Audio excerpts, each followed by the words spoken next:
Assalamualaikum warahmatullahi wabarakatuh. Alhamdulillah pada kesempatan hari ini, anak-anakku yang hebat-hebat, yang soleh-soleha, apa kabarnya hari ini? Sehat? Alhamdulillah, semoga kita senantiasa diberi kesehatan oleh Allah Subhanahu wa Ta'ala, dan semoga segala aktivitas kita, segala kegiatan kita pada hari ini bernilai ibadah di sisi Allah Subhanahu wa Ta'ala. Tetap selalu jaga kesehatan, dan walaupun anak-anakku semua belajar dari rumah, tetap semangat dalam menuntut ilmu. Anak-anakku yang berbahagia, pada kesempatan hari ini kita akan belajar pelajaran pendidikan agama Islam dan budi pekerti kelas 5 SD. Sebelumnya, marilah kita memulai pembelajaran ini dengan bersama-sama berdoa terlebih dahulu. Anak-anakku bisa mengikuti kita bersama-sama berdoa kepada Allah Subhanahu wa Ta'ala. Semoga pembelajaran yang kita ajarkan, khususnya belajar mengajar, bisa menjadi amal ibadah bagi kita semua, dan apa yang Bapak jelaskan bisa dipahami, bisa dimengerti, dan bermanfaat di dunia, lebih-lebih di akhirat. Marilah kita bersama-sama berdoa terlebih dahulu. Bismillahirrahmanirrahim. Rabbi zidni ilma warzuqni fahma. Amin. Amin ya rabbal alamin. Baiklah, anak-anakku yang hebat-hebat, yang soleh-soleha, pada kesempatan hari ini kita belajar tentang pelajaran yang ketiga, cita-citaku menjadi anak soleh. Kemarin kita sudah belajar tentang kitab-kitab Allah Subhanahu wa Ta'ala. Sekarang kita belajar tentang cita-citaku menjadi anak yang soleh. Sebelumnya, marilah kita memulai dengan membaca basmalah terlebih dahulu. Bismillahirrahmanirrahim. Baik, anak-anakku, pelajaran yang ketiga tentang cita-citaku menjadi anak soleh. Jadi, apakah kamu pernah mendengar ada orang yang bercita-cita menjadi anak yang soleh? Biasanya, kalau ada anak yang ditanya, apa cita-citamu nak? Jawabannya biasanya menjadi dokter, menjadi insinyur, pilot, polisi, bahkan cita-citanya ingin menjadi presiden. Nah, pada pelajaran ini kita akan menampilkan sesuatu yang baru. Sesuatu yang dipelopori oleh seorang anak yang bernama Amin. Jadi, si Amin ini bercita-cita menjadi anak yang soleh. Nah, ini sangat langka sekali. Ya, sangat langka sekali. Biasanya kalau ditanya apa cita-citamu, langsung dijawab menjadi dokter, menjadi insinyur, menjadi polisi, bahkan menjadi presiden. Tapi si Amin ini, dia bercita-cita menjadi anak soleh. Walaupun kelak menjadi dokter, tetapi harus menjadi dokter yang soleh. Harus menjadi insinyur yang soleh. Harus menjadi pilot yang soleh. Harus menjadi polisi yang soleh. Bahkan menjadi presiden yang soleh. Jadi, kalau anak-anakku ya bercita-cita ingin menjadi dokter, harus menjadi dokter yang soleh. Kalau menjadi dokter yang soleh, menjadi pilot yang soleh, menjadi presiden yang soleh, maka anak-anakku bisa selamat di dunia, lebih-lebih akan selamat di akhirat. Ya, seperti itu. Kalau mau cita-cita silakan, tetapi harus didasari dengan yang soleh. Kalau yang soleh pasti akan selamat dunia, lebih-lebih di akhirat. Selanjutnya di sini kita artikan apa sih cita-cita itu? Cita-cita adalah keinginan, kehendak, kemauan.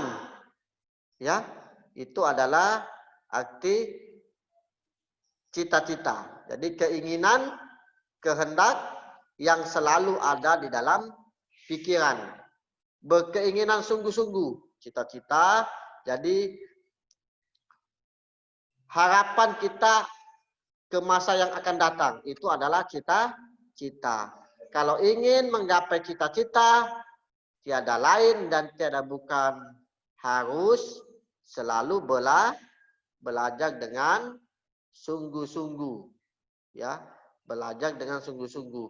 Insya Allah apapun cita-cita anak-anakku sekalian, insya Allah akan tercapai. Bapak doakan mudah-mudahan segala cita-cita kalian, segala keinginan kalian mudah-mudahan dikabulkan oleh Allah Subhanahu wa taala. Dan ingat, punya cita-cita harus didasari dengan yang soleh supaya selamat dunia serta di akhirat. Jadi si Amin selalu saja dalam pikirannya berkeinginan menjadi anak yang soleh. Kemudian siapa yang dinamakan anak soleh? Apa ciri-cirinya? Nah, ini yang kita bahas. Jadi soleh itu artinya baik. Ya, Bapak ulang. Soleh artinya baik. Anak soleh berarti adalah anak yang baik. Jadi kalau soleh itu baik, kalau anak soleh artinya anak yang baik. Maka anak-anakku harus menjadi anak yang soleh, anak yang baik. Bisa membanggakan kedua orang tuanya, membanggakan gurunya, membanggakan keluarganya. Kalau anak-anakku menjadi anak yang soleh. Di antara ciri-ciri anak yang soleh adalah yang pertama, taat kepada Allah Subhanahu wa taala. Ya. Ciri-ciri dari anak yang soleh adalah taat kepada Allah Subhanahu wa taala. Jujur, hormat dan patuh kepada orang tua. Hormat dan patuh kepada guru. Setia kepada kawan serta menghargai sesama. Anak-anakku bisa dilihat di halaman 22 ya. Sambil dilihat, perhatikan. A. Orang jujur disayang Allah Subhanahu wa taala. Apakah kamu ingin disayang oleh Allah? Tentu saja ingin. Kalau mau ingin disayang oleh Allah Subhanahu wa taala, pertama harus jujur kepada Allah Subhanahu wa taala. Ciri-cirinya selalu mentaati perintah Allah Subhanahu wa taala dimanapun dan kapanpun anak-anakku berada. Jadi coba perhatikan gambar 3.1, anak soleh sedang melaksanakan ibadah. Jadi gambar 3.1 ini anak yang soleh sedang melaksanakan ibadah sholat. Jadi kita melaksanakan sholat itu merupakan kewajiban kita sebagai seorang muslim. Jadi jangan sampai kita melaksanakan sholat itu karena ingin dilihat oleh orang tuanya, ingin dilihat, mau dipuji oleh teman-temannya, mau dipuji oleh gurunya, itu yang kurang baik. Jadi kita melaksanakan sholat itu adalah kewajiban kita bersama, dimanapun dan kapanpun, sendiri, itu kita harus jujur kepada Allah Subhanahu wa Ta'ala. Dalam artian kita tidak boleh bermain-main dalam melaksanakan sholat. Selanjutnya 3.2, jujur kepada diri sendiri. Nah, pada saat anak-anakku beribadah, ya, pada saat anak-anakku melaksanakan ulangan, itu harus jujur kepada diri sendiri. Tidak boleh menyontek, ya, tidak boleh melihat pekerjaan punya temannya, maupun tidak boleh kerjasama dalam melaksanakan ulangan. Harus jujur kepada diri sendiri, itu selalu dibiasakan. Itulah adalah ciri-ciri anak yang jujur, baik jujur kepada Allah Subhanahu wa Ta'ala maupun jujur kepada diri sendiri. Yang kedua, ya, tadi ini jujur kepada Allah yang pertama, yang kedua tadi itu jujur kepada diri sendiri. Gampangnya yang tadi adalah di halaman 22 itu sedang melaksanakan ulangan. Pada saat melakukan inspeksi mendadak di SD N10 pagi Jakarta pada hari Senin tanggal 6 bulan 5 2013, Pak Nuh berkata, "Saya berharap para guru menjalankan tugasnya dengan baik. Anak-anak juga dapat konsentrasi dalam mengerjakan soal dengan jujur." Siapa Pak Nuh? Pak Nuh adalah Menteri Pendidikan pada tahun 2013. Pak Nuh berharap sikap jujur harus dibiasakan karena kejujuran dapat meningkatkan prestasi dan percaya diri. Jadi, apabila kita selalu membiasakan yang namanya kejujuran, maka kejujuran itu dapat meningkatkan prestasi dan percaya diri. Ya, walaupun bagaimana hasilnya, karena hasil kerja keras kita, hasil usaha kita, insya Allah dapat meningkatkan prestasi di dalam diri kita. Bagaimana dengan ketidakjujuran? Perilaku tidak jujur dapat mendatangkan petaka, dapat mendatangkan musibah.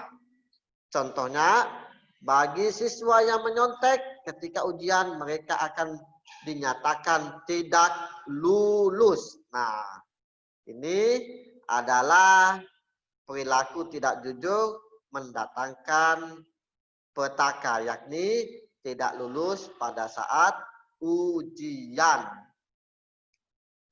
Dan yang ketiga adalah jujur kepada orang lain. Lihatlah gambar 3.3. Siswa SD kelas 5 sedang mengembalikan sisa uang jajan kepada ibunya. Jadi semua orang pasti pernah berjanji. Misalnya, seorang siswa berjanji kepada bapak atau ibu gurunya akan menyerahkan tugas PR pada hari dan tanggal tertentu. Bila siswa tersebut memenuhi janjinya, maka gurunya akan senang dan memberikan pujian. Jadi, apabila anak-anakku berjanji, Pak, insya Allah besok saya menyelesaikan tugasnya, itu adalah suatu janji. Ya, anak-anakku harus mematuhi janji kepada guru. Apabila kalian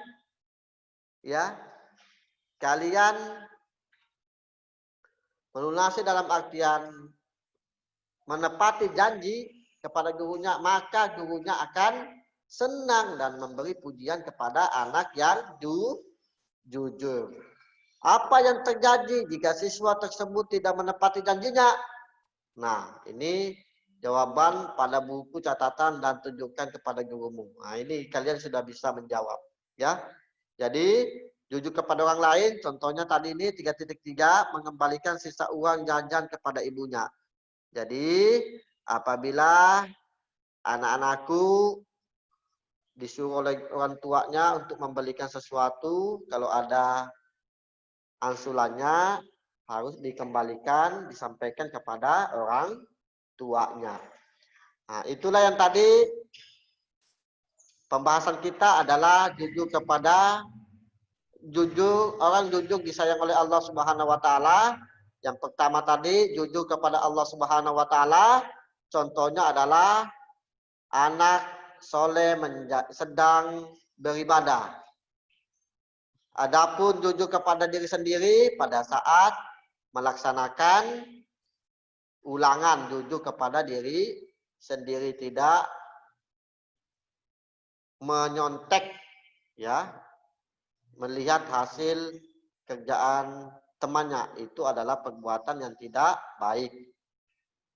Yang ketiga tadi jujur kepada orang lain, yakni contohnya mengembalikan sisa uang jajan kepada ibunya, maupun apabila dia berjanji menyelesaikan tugas PR-nya pada hari dan tanggal tertentu, dia menepati janji kepada gurunya. Itu adalah 3 contoh dari jujur disayang oleh Allah Subhanahu wa taala.